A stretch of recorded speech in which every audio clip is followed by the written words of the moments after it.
အခွင့်အလမ်းတစ်ခုကလူတစ်ယောက်ရဲ့အသက်မွေးဝမ်းကြောင်းကိုတင်မကပဲသူတို့ရဲ့လူဖွဲ့စီတစ်ခုလုံးကိုပါဘလို့ပြောင်းလဲပေးနိုင်မလဲကဲဒီနေ့မှာတော့အဲ့လိုခွင့်ရေးတစ်ခုကြောင်းပြောပြတော့မှာပါဒါကတော့မော်လန်နိုင်ငံသားတွေအတွက်ကမ္ဘာအဆင့်အကျိုးတရားမှုဒီဖန်တီးပေးနိုင်မဲ့ Australia Awards အစီအစဉ်အကြောင်းပါပဲဟုတ်ပါတယ်ဒီမေခွန်းကဒီတိုင်းစိတ်ကူးရင်ပြီးမေးလိုက်တာမဟုတ်ပါဘူး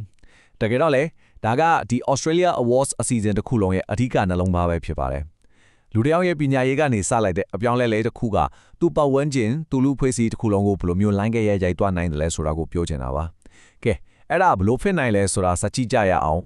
ကဲဘွားကိုပြောင်းလဲစေမယ့်အခွင့်အလမ်းဆိုတော့အဲ့ဒါကတကယ်တည်းမှာဘာကိုဆိုလိုတာလဲတခြားတစ်ခုကတော့ဒါဟာတာမန်ပညာသင်စုတစ်ခုတော့လုံးဝမဟုတ်ပါဘူးအများကြီးပို့ပါတယ်ဒါကအနာဂတ်ရဲ့ခေါင်းဆောင်လေးကိုပုံဖော်ပေးဖို့ရည်ရွယ်ထားတဲ့တကယ့်ကိုဂုဏ်သိက္ခာရှိရဲ့စုတစ်ခုဖြစ်ပါတယ် Australia Awards ဆိုတာကလေAustralia အစိုးရကရန်ပုံငွေအပြည့်အဝထောက်ပံ့ပေးထားတဲ့ဂုဏ်သိက္ခာကြီးမားတဲ့နိုင်ငံတကာပညာသင်ဆုတွေနဲ့သင်တန်းတော်တွေပေါ့ဒါပေမဲ့သူတို့ရည်မှန်းချက်ကပို့ပြီးတော့နည်းနည်းပါတယ်သူတို့ကကမ္ဘာအနာဂတ်ခေါင်းဆောင်တစ်ကိုရှာဖွေနေတာပါပြီးတော့ Australia နိုင်ငံမှာပညာသင်ဖို့သူတည်နာလုပ်ဖို့နောက်ပြီးတော့ professional တယောက်အနေနဲ့ဖွံ့ဖြိုးတိုးတက်လာဖို့အခွင့်အလမ်းကောင်းတွေပေးရနေတာဖြစ်ပါတယ်အထူးသဖြင့်မော်လတိုင်းနိုင်ငံသားတွေအတွက်အဓိကအကြောင်းဆုံးအချက်ကတော့ဒါပါပဲဘွဲလွန်ပညာရေးအတွက်ငွေကြေးအပြည့်အဝထောက်ပံ့ပေးမဲ့ပညာသင်ဆုတွေရနိုင်တာပါခဏလောက်စဉ်းစားကြည့်လိုက်ပါဩစတြေးလျလိုနိုင်ငံမှာမဟာဘွဲတကူကိုအစအရာအကုန်ကြခံပြီးတက်ခွင့်ရမယ်ဆိုတာလေဒါဟာအရင်ကမမျှော်လင့်ထားတဲ့အခွင့်အလမ်းတစ်ခါတစ်တွေကိုဖွင့်ပေးလိုက်တာနဲ့တူတူပါပဲဒါပေမဲ့လေဘွဲတစ်ခုရလာတာကဇလန်းရဲ့အစပဲရှိပါသေးတယ်တကယ်ကိုဘဝအပြောင်းလဲဖြစ်စေမဲ့အတွေ့အကြုံကတော့စာသင်ခန်းထဲမှာပဲရှိတာမဟုတ်ပါဘူးအဲ့ဒါကတော့ပညာရေးတက်ထက်အများကြီးပိုတဲ့ဩစတြေးလျအတွေ့အကြုံကိုဆိုလာကြည့်ပါပဲဒီအတွေ့အကြုံဆိုတာစာချီတိုက်ထဲမှာပဲအချင်းကုန်ရတာမျိုးကိုပြောတာမဟုတ်ပါဘူးဒါကအခွင့်အလမ်းတွေနဲ့ပြည့်နေတဲ့နိုင်ငံတစ်ခုမှာတကယ်နေထိုင်ပြီးပညာသင်ရမှာပါဩစတြေးလျနိုင်ငံနဲ့ရေရှည်ခိုင်မဲမဲ့ဆက်ဆံရေးတွေ professional network တွေတိစောက်ခွင့်ရမယ်ပြီးတော့ scholar symposiums လိုမျိုးထိပ်တန်းပညာရှင်တွေစုဝေးတွေဆွေးနွေးပွဲတွေကိုတက်ရောက်ပြီးအတွေ့အခေါ်တွေဖလှယ်ခွင့်ရမှာပါအဆုံးစုမှာတော့ပညာရှင်တယောက်ဖြစ်လာရုံတည်းမကပဲတကယ်ကမ္ဘာနိုင်ငံသားတယောက်အဖြစ်ကိုပါဖွံ့ဖြိုးတိုးတက်လာစေမှာပါဒီစကားကအဲ့ဒီခန်းစားချက်ကိုအမိအယဖမ်းယူထားနိုင်တယ်လို့ပြောရမှာပဲ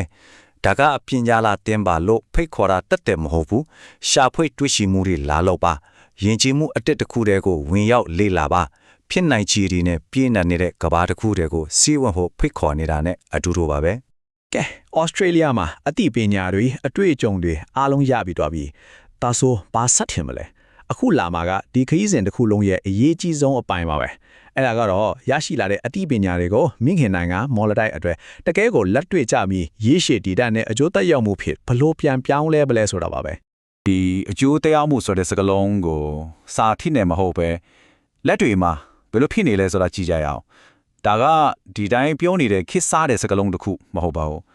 အဲ့ဒီတော့ဒီရေမန်းချက်အတိုင်းတကယ်လက်တွေအကောင်အထည်ဖော်နေတဲ့မော်လတိုင်းနိုင်ငံကဩစတြေးလျပွဲရတုံးနဲ့မိတ်ဆက်ပေးပါစ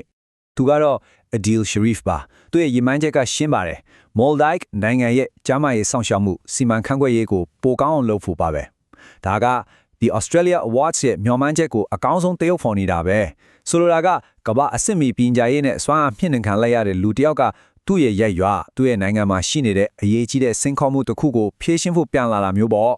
့ပြီးတော့လေဘွဲရသွားပြီဆိုတာနဲ့ဒီခီးကပြီးတော့တာမဟုတ်သေးပါဘူးပန်ပိုးမှုတွေကအဆက်ရှိနေတော့မယ်ဥပမာ small grand scale လိုမျိုးအစီအစဉ်တွေကနေသဆင့်ဘွဲရပြီးသားသူတွေဟာကိုယ်နိုင်ငံအတွက်အကျိုးပြုမဲ့ project တွေလုပ်ဖို့ရန်ပုံငွေတွေဆက်ပြီးရနိုင်ပါသေးတယ်ဒါကသူတို့ရဲ့ရေရှည်အောင်မြင်မှုအတွက်ဒီ season ကဆက်ပြီးရင်းနှီးမြှုပ်နှံပေးနေတာကိုပြတာပါပဲဒီလိုအပြူတဘောဆောင်တဲ့ပြောင်းလဲမှုတွေဖန်တီးဖို့ဆိုတဲ့ကတိကဝတ်ကခိုင်မာတဲ့တန်ဖိုးဒီပေါ်မှာအခြေခံထားတာပါ Australia Awards ကပညာရေးမှာထူးချွန်ဖို့တခုတည်းကိုပဲအာရုံစိုက်တာမဟုတ်ပါဘူးအဲ့ဒီထက်ပိုပြီးတန်းတူညီမျှမှုရှိတဲ့အားလုံးပါဝင်နိုင်တဲ့ကမ္ဘာတစ်ခုကိုတိစောက်ဖို့ပါရည်ရွယ်ထားပါတယ်ဒီအစီအစဉ်ရဲ့အဓိကကြားတဲ့တန်ဖိုးတစ်ခုကတော့ဂျားမှာတန်းတူညီမျှရေးနဲ့လူမှုအတိုင်းအဝိုင်းမှာအားလုံးပါဝင်နိုင်ရေးဆိုတဲ့မူဝါဒပါပဲရိုးရိုးရှင်းရှင်းဖွားရင်တော့လူဖွဲ့စည်းတွေကအုပ်စုတိုင်းလူတိုင်းတန်းတူညီမျှစွာပါဝင်ခွင့်ရဖို့နဲ့ရလာတဲ့ချိုးချေးစုတွေကိုအားလုံးအတူတူဖြောက်ဝေခံစားနိုင်ဖို့ပါပဲအဓိကကတော့ဘသူတို့တယောက်ကိုမှချက်မထားခဲ့ဖို့ပါပဲဒါတွေကစာရွက်ပေါ်ကစကားလုံးတွေကြီးပဲတော့မဟုတ်ပါဘူးလက်တွေ့မှာလည်းအကောင့်ထဲပေါ်ပါတယ်ဥပမာအနေနဲ့ကြားမှာအခြေပြုအကျန်းဖတ်မှုတိုက်ဖြတ်ရေး16ရက်တာလှုပ်ရှားမှုမှာဆိုရင် ကြားမှာတန်းတူညီမရဲ့အတွက်အမျိုးသားမဟာမိတ်များကတကယ်ကိုတက်တက်ကြွကြွပါဝင်ပြီးသူတို့ရဲ့ကတိကဝတ်ကိုဖျက်တတ်ခဲ့ကြပါတယ်အဲ့ဒါကိုတန်ဖိုးတွေကိုလက်တွေ့အကောင့်ထဲပို့ခြင်းလို့ခေါ်တာပေါ့ ကဲဒီလောက်ဆိုရင်တော့စိတ်ဝင်စားမှုတွေမြင့်တက်လာလောက်ပြီးထင်ပါတယ်ဒီလိုခရီးမျိုးကိုဘဲကနေဘလို့စရမလဲဆိုတွေးနေလောက်ပြီပေါ့ဒါဆိုရင်တော့ရှောက်လာတင်ဖို့ထက်တည်ထားရမယ့်အချက်အလက်တွေကိုကြည့်လိုက်ကြရအောင် အဓိကမှတ်ထားရမယ့်ခုနှစ်အဲ့ဒါကတော့2020ခုနှစ်ပါဒါကတော့နောက်ကတော့ပညာသင်စုရသူတွေဩစတြေးလျမှာပညာသင်ကြားမှုစတင်မဲ့နှစ်တီပါတယ်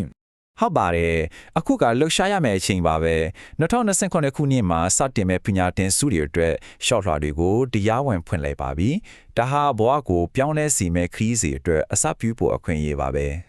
ဒါဆိုတော့နောက်ဆုံးမေးခွန်းလေးတစ်ခုနဲ့အဆုံးသတ်ချင်ပါတယ်ဒီလိုခရီးစဉ်တစ်ခုကဘယ်ကိုများခေါ်ဆောင်သွားနိုင်မလဲဖိနိုင်ချေတွေကတော့တကယ်ကိုအဆုံးစားမရှိပါဘူးဒါအတမွေဝမ်းကြောင်းလမ်းကြောင်းတစ်ခုကိုအသစ်ပြန်ပုံဖော်ဖို့ရဲရွာတစ်ခုကိုမြင့်နှင်ပေးဖို့နောက်ဆုံးတော့ကဘာကြီးပေါ်မှာကိုပိုင်ချေရတစ်ခုခြံထားခဲ့နိုင်ဖို့အခွင့်အရေးကောင်းတစ်ခုပါပဲ